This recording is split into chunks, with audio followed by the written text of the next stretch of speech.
Ole Miss easily dispatched of Central Arkansas 59-3, and that's not a surprise. Here are my 3 takeaways, though, from this game this weekend, and we're going to go over Week 3 lines right here on the Locked On Ole Miss Podcast. You are Locked On Ole Miss, your daily podcast on the Ole Miss Rebels, part of the Locked On Podcast Network, your team every day.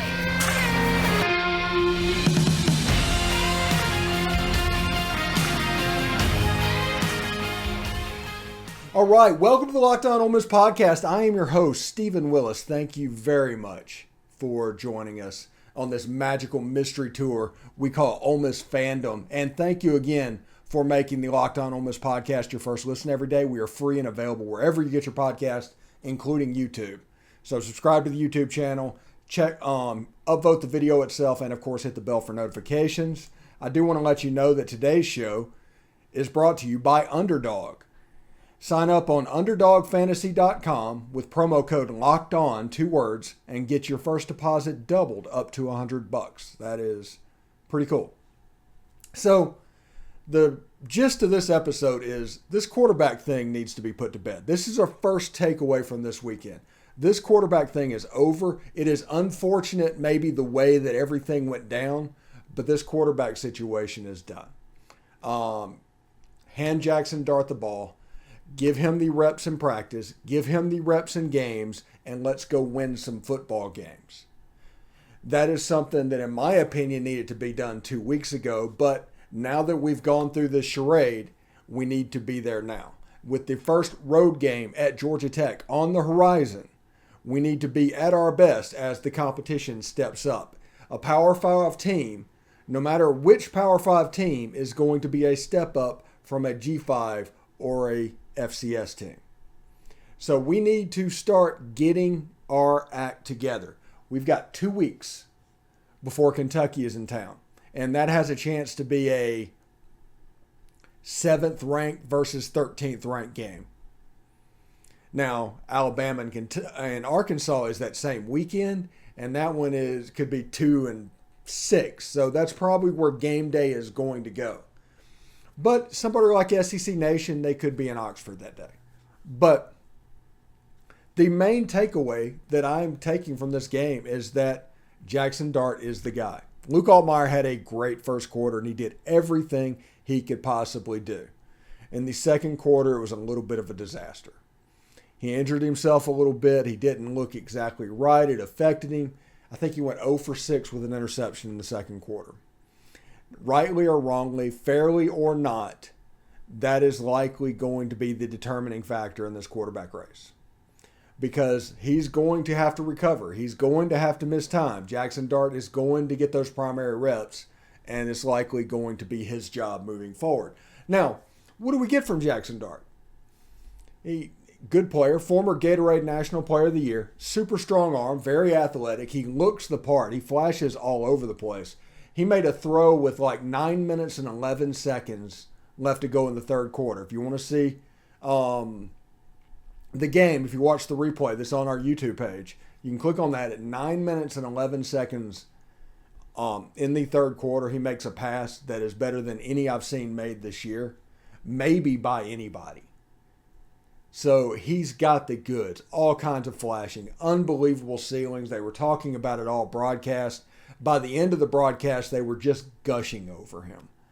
And does this mean he is going to take the bull by the horns and go into Atlanta and just completely walk over Georgia Tech? No, of course it doesn't.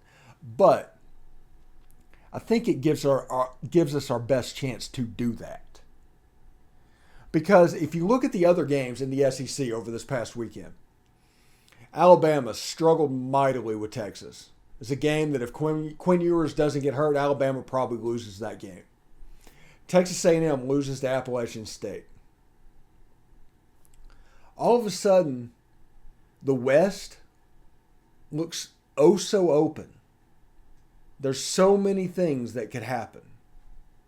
And Ole Miss has a pathway for glory. Now, coming into this season, all we heard was this was Alabama's best team under Nick Saban, and Texas A&M spent $31 million on a signing class. And Brian Kelly's coming here and being paid $30 million or something to come down here and get them back to respectability. And all of this was happening in the West. And then you had Lane Kiffin and Mike Leach, and you had the also-rans. I'm not going to count Sam Pittman because I guess he's just viewed differently for some reason. Or Brian Harsin, who they are actively trying to fire pretty consistently.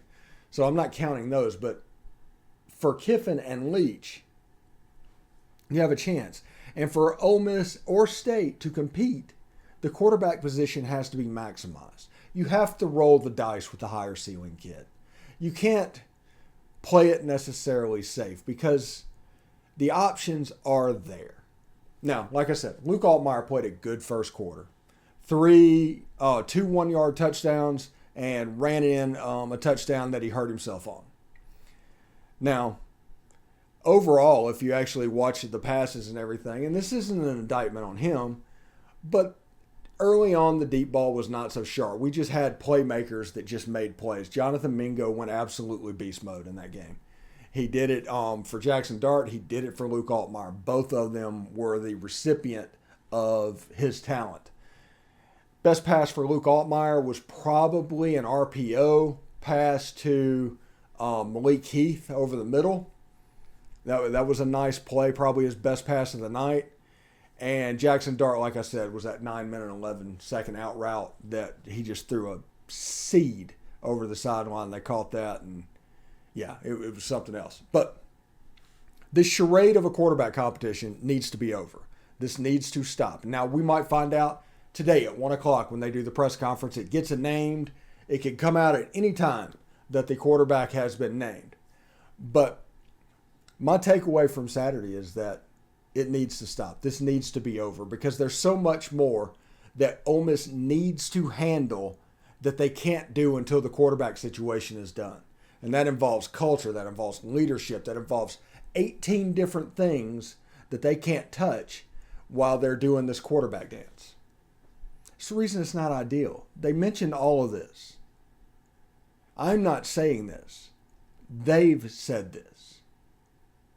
So they said it's not ideal. It's not ideal. But this can provide a way. If he goes in, gets all the reps in practice, takes the leadership. He has a natural leadership to him. He throws a really pretty ball, and his deep ball looked a ton better against Central Arkansas. And we also have those backs. Zach Evans, Quinshon Judkins, Ulysses Bentley IV. Got Michael Trigg at tight end. Let the playmakers work, and we're going to talk about that in just a little bit. But I'm excited.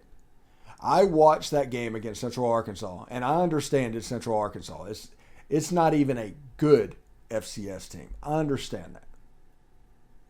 But operationally, I saw a team that took a step. I saw a team that could be pretty dangerous. Now, both quarterbacks had a problem and have a problem, because I haven't seen them fix it yet, of whenever the first mistake happens, it can snowball on them. One mistake becomes 2, becomes 3, and that's the reason a series, a drive, looks really sloppy. Because they're getting in their own head, and it's affecting the way they play. That's part of being a young quarterback. That's part of what Lane Kiffin and Charlie Weis Jr. needs to get out of the quarterbacks. But I did see something that I didn't see against Troy. Against Troy, one series became 2. 2 series became 3, and it was increasingly sloppy.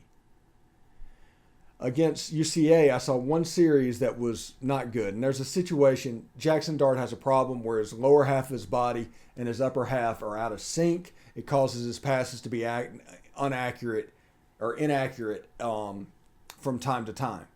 But he can get that cleaned up. That's coachable. That's fixable.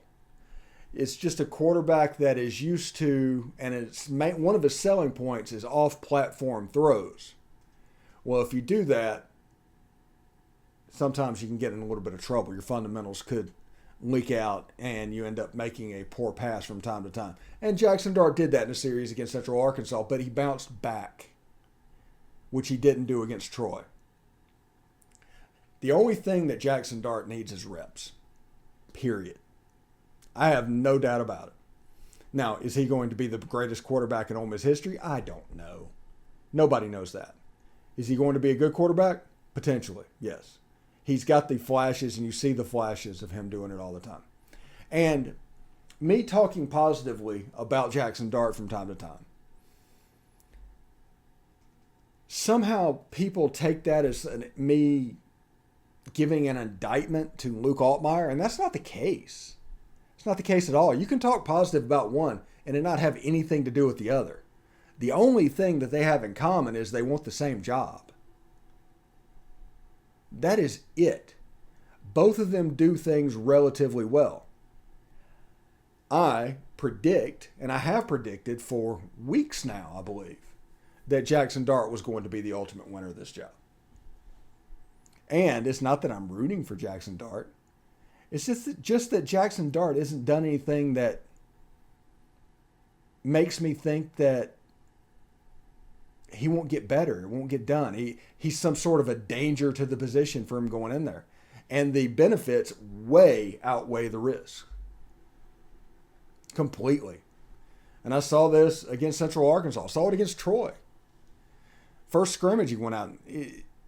All of that he put together. He should have won this job. And he honestly probably should have won the job before the season started. I understand wanting to do right by Luke. I get that. But now let's put this charade aside and go win football games. Concentrate on the other things that this team needs to concentrate on.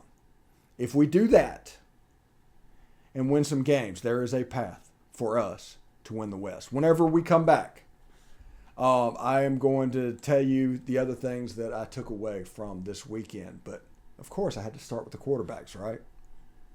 Anyway, I want to tell you about the easiest and the most fun ways to spice up your season. It's Underdog Fantasy and their pick'em game for college football. Just look for your favorite Rebels stats and pick whether you think they'll end up with a higher or lower than that number in this week's game. You can win up to 20 times your money in a single night. Underdog keeps it super simple with their easy-to-use website and mobile apps.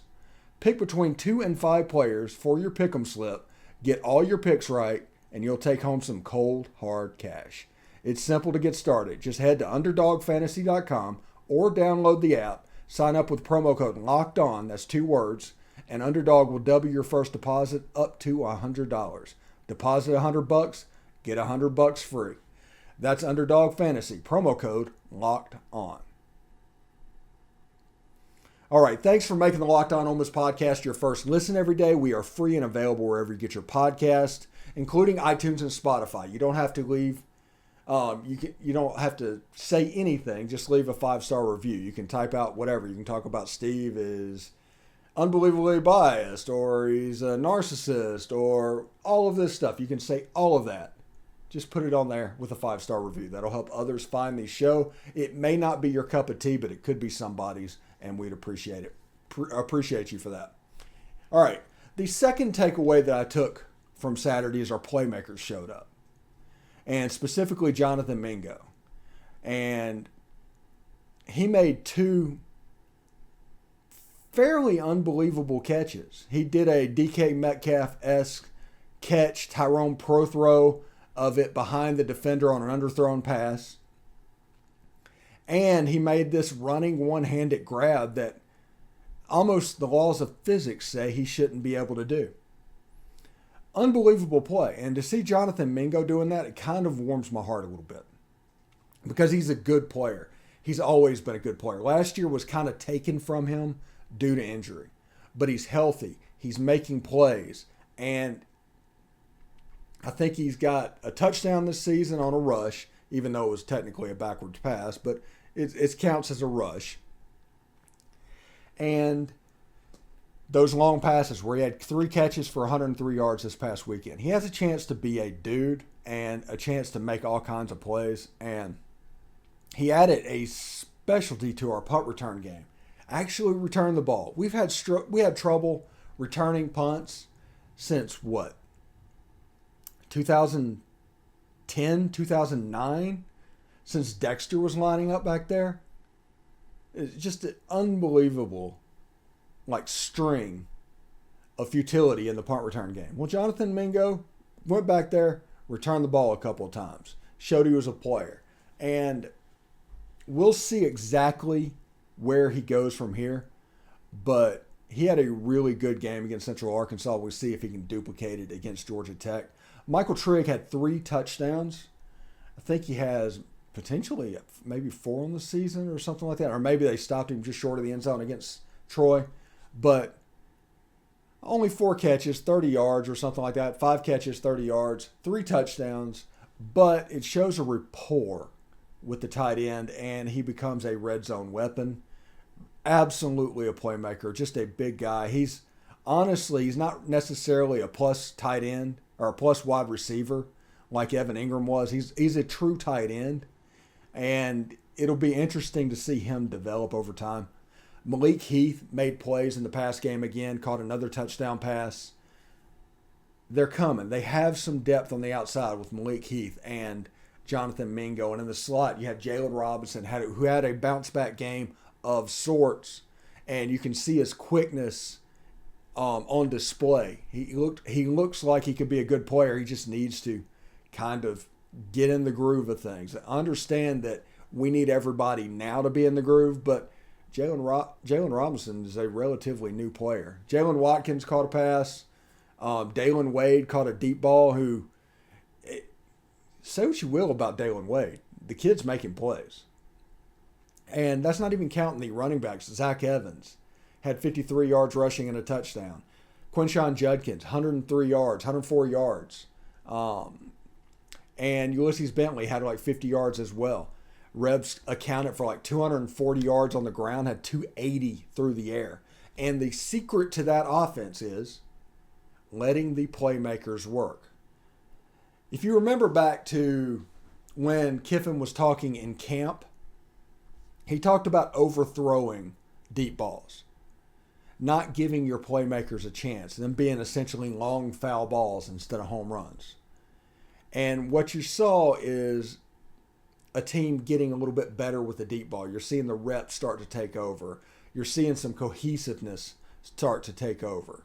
And it's going to get better and better as the competition progresses. Should be really, really interesting to see. But the playmakers absolutely, there's playmakers galore on this team. The last takeaway from this weekend is the defense is legit. I know I gush over them all the time, and I gushed most of last week on them. But the defense is legit. Very, very fast. Very quick. Ball hawks. Really aggressive tacklers. And apparently that was in the plan to be an aggressive tackler. And they've done a pretty good job of it. And Kari Coleman, he had 2 more tackles for loss and a half sack this week. So he's up to 8 tackles for loss, 7 tackles for loss, and 2.5 sacks. And for a part-time player, that's just unbelievable numbers. And the 2 sacks and 5 tackles for loss didn't come against UCA. It came against Troy.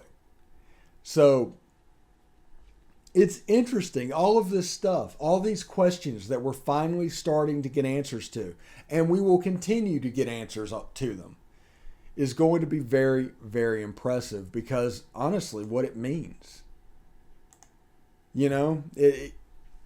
Just exactly what does it mean? And you see a defense that can take up the slack of the offense from time to time. Ole Miss has played 7 straight games without letting an opponent over 21 points. That's the longest streak in the nation, and something that 4 years ago I would have chuckled at you if you suggested that Ole Miss would do it, especially with the amount of play volume that they would have to handle. You see, play volume is an underrated secret to playing defense. Look at North Carolina. Does anybody think that Gene Chizik is a poor defensive coordinator? No, he's not great. He's not gangbusters, but he's not poor. People keep hiring him to do it. But you pair him with Phil Longo, and the defense is going to have to deal with a ton of play volume because there's going to be a lot of touchdowns scored by UNC on short drives. This is real similar to what goes on at Ole Miss. So the defense needs to be set up and constructed to where they can handle that volume. Ole Miss has taken 3 years to build the depth required to rotate them in and out and not have a big gap between the first and the second team. That's been an Ole Miss thing for years, but it looks like Ole Miss might be there. Fine. And if you look at this defense and where they're going, and we'll learn something against Georgia Tech, we'll learn something against Tulsa, and then we'll really learn something against Kentucky about this defense doing well. Against Kentucky, speaking of which, Keydron Smith, pick six Florida this weekend. But it should be interesting. I mean, it's all building to that Kentucky game. Now, there's a chance that people are going to put too much emphasis on that Kentucky game, and if it were to go south, it could wreck Ole Miss's season. That potential exists. Like in 2001 against Arkansas in the 7 overtime game, Ole Miss loses that game. They lose 3 out of the next 4. So they need to be careful and look at it, I don't know, be on your P's and Q's, but let it be just a game. That's my thing. But those are the 3 things that I took away from the game this past weekend. As you gear for fall, you need the right people on your team to help your small business fire on all cylinders. LinkedIn Jobs is here to make it easier for you to find people you want to talk to faster and for free. So this is what you do. Create a free job post in minutes on LinkedIn Jobs to reach your network and beyond to the world's largest professional network of over 810 million people. That's like 10% of the world's population, by the way. Then add your job with the purple hashtag hiring frame to your LinkedIn profile to spread the word that you're hiring so your network can help you find the right people.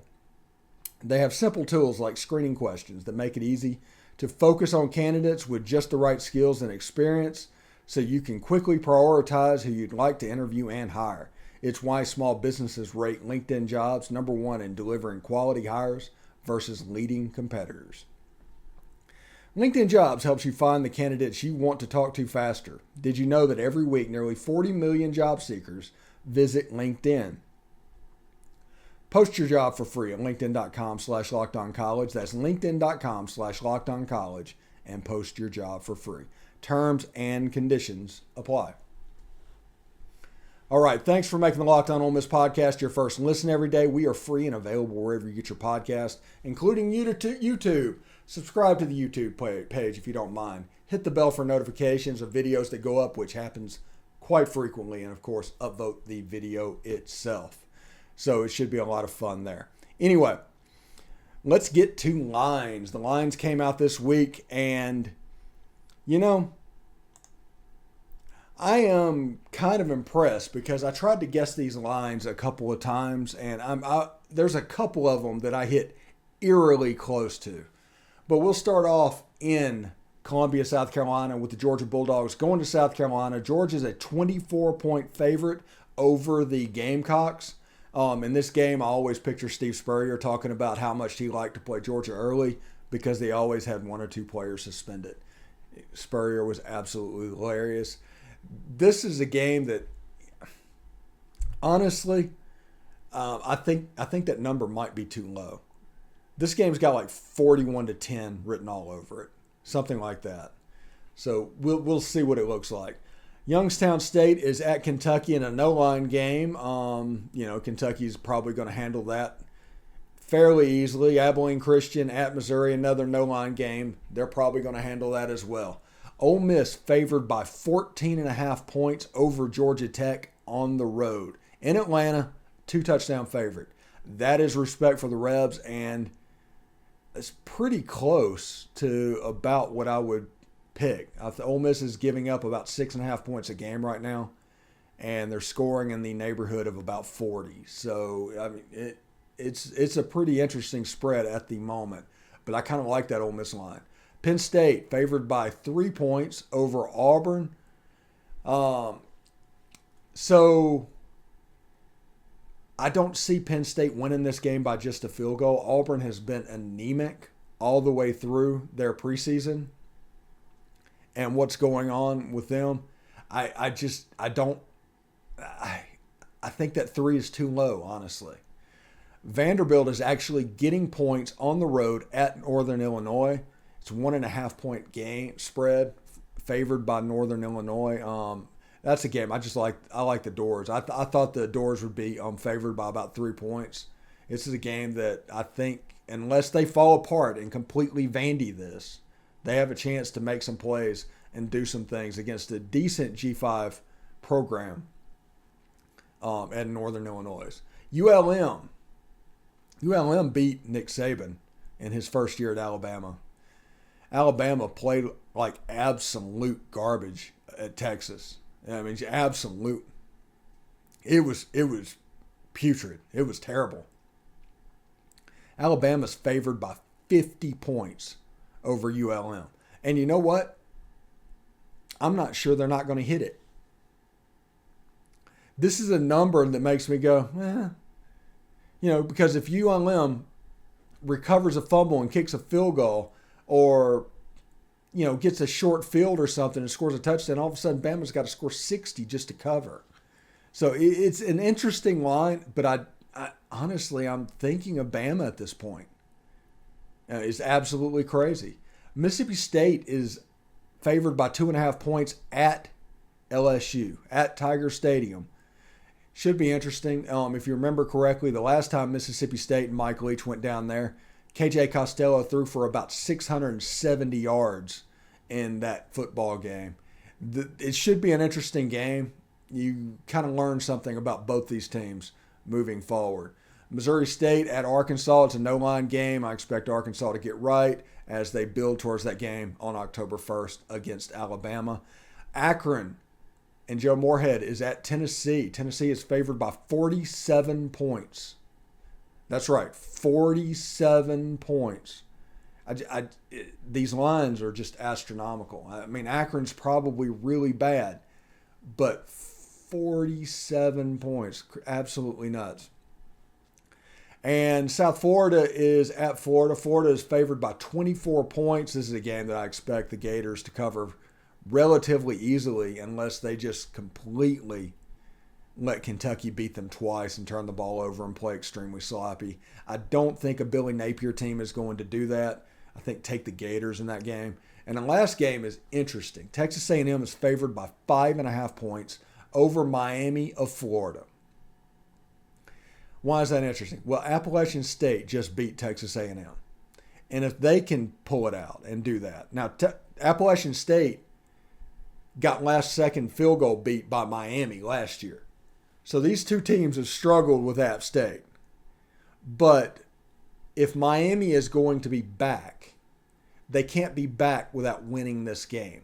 Texas A&M can't be back without winning this game. This game is going to go a long way